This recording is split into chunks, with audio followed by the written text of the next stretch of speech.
Well, hello there, Laura here. This is a cedar waxwing bird. Say that fast 5 times, folks. You know, I didn't know what kind of bird this was when it appeared in my garden last week. And I was wondering, and I almost got up from my chair to look for my bird book to find out what type of bird this was. And then all of a sudden, something magical happened. A memory. Yes, folks, a memory of my grandfather, allowing me to enjoy the beauty of what we were doing at any given moment together. If I asked him a question, what is this or what is that or how do you do that, he would answer, but if I didn't, he would allow me to enjoy the moment.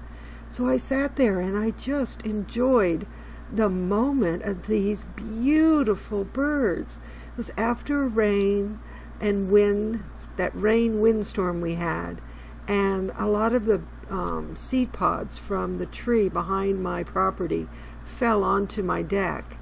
So they were drinking and they were pecking from the seeds, and there were so many of them. So I just sat there with the camera and I filmed them so I could actually enjoy them later on and perhaps find out what they were. They were beautiful, beautiful yellow underneath. Unfortunately, I'm filming through a window, so the clarity isn't all that good, but that isn't the point. I think the point was I didn't jump up in a quick hurry to go find out what they were. I enjoyed them just for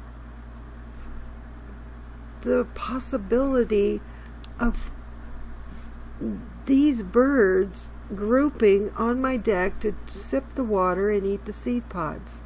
I enjoyed them. I enjoyed the moment. It isn't always all about knowing what something is to enjoy it. You don't need to know the name of things to enjoy them. Sometimes you can eat a strange food and not know the name of it, and it's delicious, and perhaps you'll find out what it's called so you can make it yourself. You know, that's sort of how I go through my days. I don't necessarily need to know everything. And plus, even in my 20s, I would learn a name of a plant or a bird, and I'd forget what it was if I didn't write it down. And now that I'm 62, well, you know, good luck with that. But oddly enough, I was looking through some seed places that sell seeds online, and they had this bird in the picture, and somebody left a comment saying, what type of bird is that? And they said what type of bird it was, and the seed company's in Canada, and it was identical to what I had in my yard. And I went, oh, that's what it was. I was so happy to know what it was so I could show you this video of the birds and actually give you a name of the bird, which most times I can't do unless it's a robin or a dove or, you know, your typical birds. Yeah. So I completely enjoyed it. And, you know, I was thinking, because I've noticed a lot of creators have stopped creating.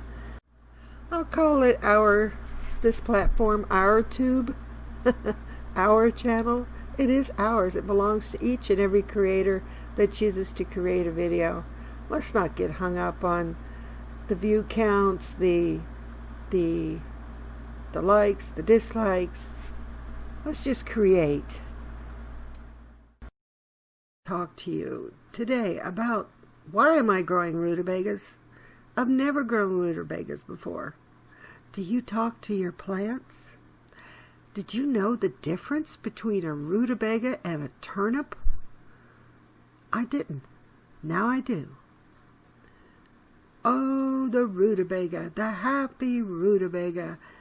I am going to do a little experiment for the next few weeks and grow these seedlings in water until such time I could pot it up with some soil in a container, which I double stacked because I knew it would have a good root base. So on March 18th of 2020, I took the bottom out of the planter because it cracked, and I planted the rutabaga into a tote, which I knew I could cover, along with my Swiss chard and a few other things are in there, but there was a couple of rutabaga plants are in this tote. And because the cabbage moth butterfly loves this type of vegetable, I needed a container that I knew I could put netting around and make a barrier, make a cage. Yes, folks, all my stuff on the deck is either caged up with wire or it's got netting over it or whatever, but I am protecting those rutabagas. I have never eaten a rutabaga, and I planned on having a rutabaga. And guess what, folks? Just guess what?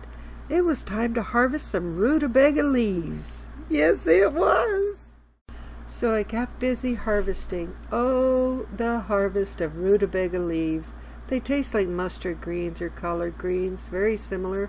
They're not hairy, they're not prickly. I cut them up, stems and all, because I was going to make something delicious with these leaves. I have a quick and easy recipe for microwave risotto, I love to add vegetables. I add vegetables to everything I can. So this microwave risotto was going to have rutabaga leaves. Yes, folks. I will leave the recipe in the description box below this video. So it's a very easy microwave type risotto. It's not like the kind you make on the stove where you stand there and add a little water, stir, add a little water, stir, yada yada yada. No, this is very, very easy and simple, and it's microwavable, folks. How easy can this get? But like I said, I will definitely leave the recipe in the description box below. So for now, I will let you enjoy the steps with a little background music.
Have you ever wanted cinnamon buns but you didn't want to sacrifice the yeast to make cinnamon rolls?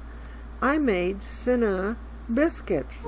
Use your favorite biscuit recipe and roll it out. I also used cream cheese in the recipe for the biscuits instead of butter. I rolled it out. I added my cinnamon and my sugar. I cooked them and they were delicious. Give it a try, folks. You'll be glad you did. Thank you for spending time with me here today. Have a great week. Bye-bye now.